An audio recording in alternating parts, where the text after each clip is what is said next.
For I want to do what is right. I'm sorry, I don't understand myself is what Paul's saying. But I want to do what is right, but I don't. Instead, I do what I hate. And my point is that we naturally don't go in the right direction. So there's a lot of times when we need direction. And that's when we can ask for wisdom. Now, the second question is this. When should we ask for a whisper? When should we ask for a whisper? And I'm going to need some help this morning. I'm going to need a few people to... We're going to use a little illustration here. Aaron, can I ask you for some help? Kyle, can I ask you for some help? Angie, can I ask you for some help? Just stand up right here. Kim, how about you? Okay, so here's what we're going to do. I'm going to have you grab that and just stand right over here. Aaron, I'm going to have you grab this right here. And Angie, I'm going to have you come right here. Do you really want us to embarrass these guys? No, we're not going to do a tug of war. I promise. And I'm going to have you right here. Okay, let's say Kyle, is everything in your life going well? Yes. It's going well. Okay.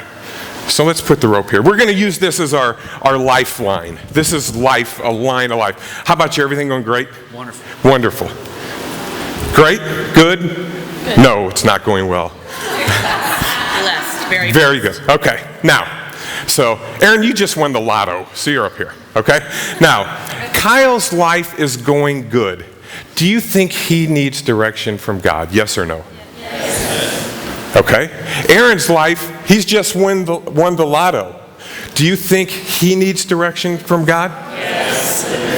Yes. Because we want to know where he's going to put his money, right? He's got a lot of new friends.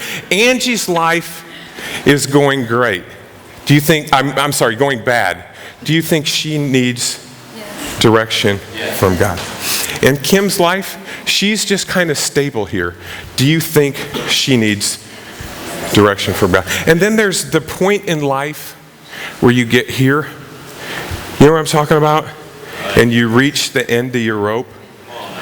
Do you think that the person who's here needs direction from God?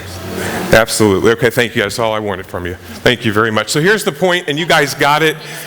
You guys understand it, so you must have a good Bible teacher that teaches you every week because you get it. Listen, here's the point. The point is this. We always need direction from God.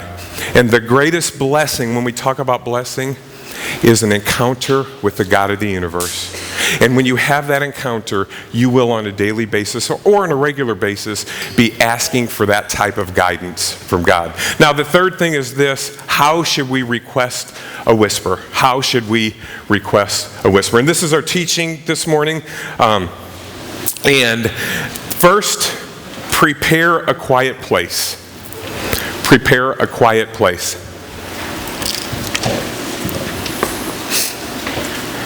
Habakkuk said this, I will climb up to my watchtower and stand at my guard post. This is a Hebrew expression when he says I will climb to my watchtower. He's saying that I'm going to get alone, I'm going to get off by myself, I'm going to eliminate distractions. And when he's talking about a guard post is simply when they had the walls of Jerusalem, that there would be people standing guard against the enemy. So he's going to climb up on his guard post. Basically, here's what he's saying. He's saying that I am going to separate myself so that I can hear from God.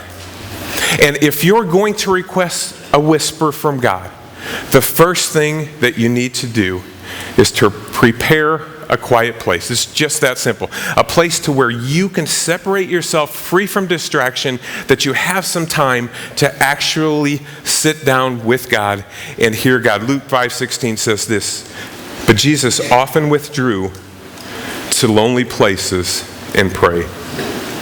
So have a quiet place that's free from distraction. I read this the other day about Susanna Wesley.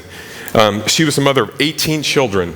Two of her sons, Charles and John Wesley, shaped England in their day. Charles Wesley wrote several hundred songs and hymns which churches still sing today. And John Wesley was the founder of the Methodist denomination. Both men had a profound effect. With 18 kids, how did Susanna Wesley ever find a quiet place to pray? This was her solution.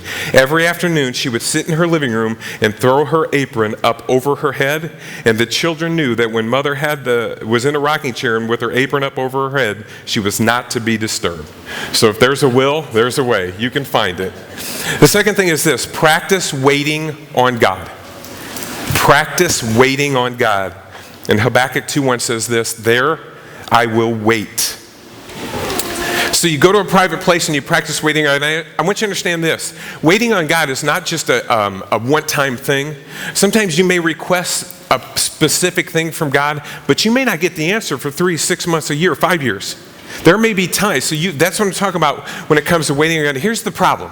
The problem is when we go to God with such sanctimonious piety that we don't really get honest before God. Does anybody know what I'm talking about? Listen, there are times, okay, so my neighbor, okay, he comes over and he brings his dog. Now, this was like 2 weeks ago. And I looked at his dog, and his dog was the most flea-bitten creature that I had seen in a long time. And from that 2-week time period, I noticed that, and all the dog did was got near my yard. From that time period, I noticed my dogs had fleas. And so for the last 2 weeks, we have been trying to get rid of fleas in our home.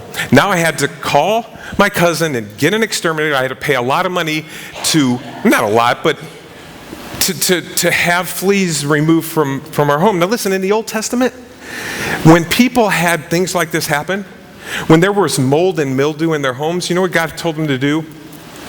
Burn the house down, right?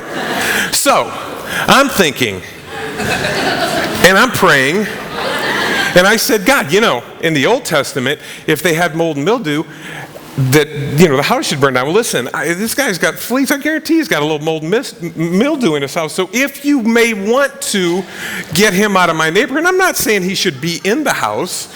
I'm just having a thought here. So the point is this. When we go before God, you have to be honest.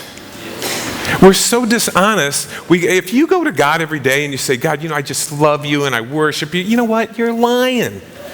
Because you don't love God every day. And you don't worship God every day. You have to bring that up within you. Life isn't like that. It isn't for me. Maybe you guys have good neighbors, but for me, it's not always like that. So there are times you just have to really be honest. Habakkuk just says, there I will wait. Learn to be still. Learn to understand. Psalm 46:10 says this, be still and know. Let's read that together. Be still and know that I am God. Psalm 62:5 says this, for God alone my soul waits in silence. Third thing, plan to hear God speak. Plan to hear God speak.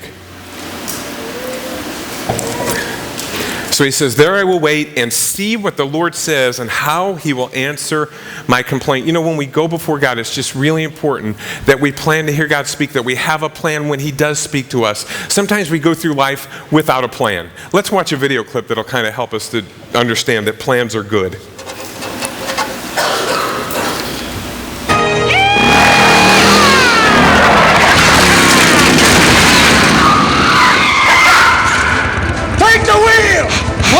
I said, take the wheel. Oh, we're in it now. I love it. I love it. Just keep her straight. I'll handle the rest. Now, George!